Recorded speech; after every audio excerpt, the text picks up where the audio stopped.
You're watching Local 44 Morning Brew, local news that matters.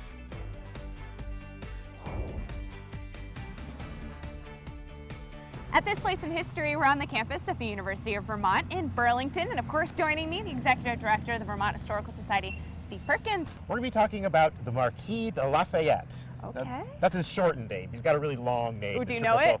I can't recite it. It's got like 50 words in it. No worries, no Everyone worries. knows him as Lafayette. So give us a refresher on who he is. The Marquis de Lafayette was one of the French military officers who came over to the fledgling United States and helped us win the American Revolution. He became this kind of larger-than-life hero for American servicemen. And Lafayette actually named his son George Washington Lafayette. Wow. So that's who he is. But why is his statue, here in Vermont? So we have to take us back to the 1820s. We are coming up on the 50th anniversary of the United States, 1826. A lot of Revolutionary War soldiers were dying off, and he said, what kind of big splash can we make to get everyone all excited about this 50-year anniversary of our country?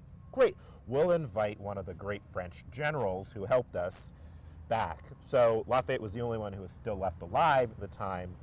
So they invited him to come to a grand tour of the United States, where there were 24 of them at the time. So he landed in New York in 1824, in the summer of 1824, and he spent almost 18 months here. Like any tour, I mean, this was huge. He was greeted by parades and speeches and dinners everywhere he went. And of course, all sorts of product was sold. I actually brought a product with me. This is a sandwich glass plate, and it has the ship, the Cadmu, which Lafayette sailed on to come to the United States. So during his actual trip, glass companies were producing things like this to sell to people to remember that trip. And you can see there's Lafayette stuff all over the place in antique markets, and that's what it comes from. So he came to Vermont at the very tail end of his trip, and he came up through New Hampshire, and on the morning of the 28th of June, he crossed the Windsor Cornish covered bridge into Windsor, Vermont,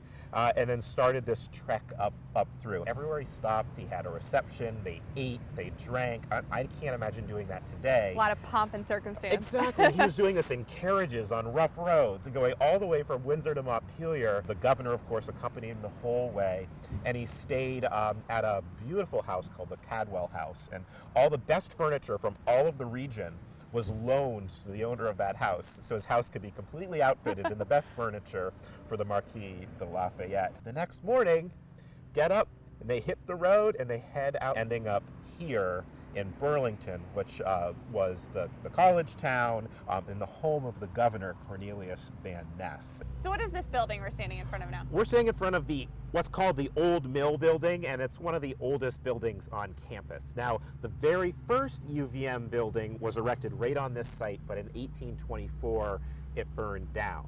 So when Lafayette came to visit, this made the perfect opportunity to lay a ceremonial cornerstone for the brand new UVM building.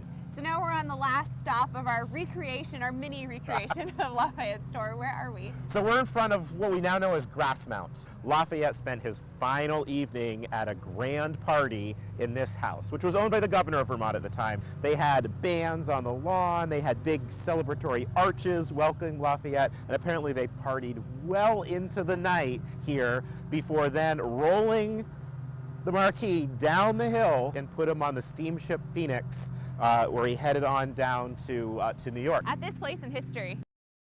You're watching Local 44 Morning Brew with Megan Carpenter, Pollokseni Manjari, Spencer Thomas, and Sky Tracker meteorologist Amanda Tebow. This is Local 44 Morning Brew.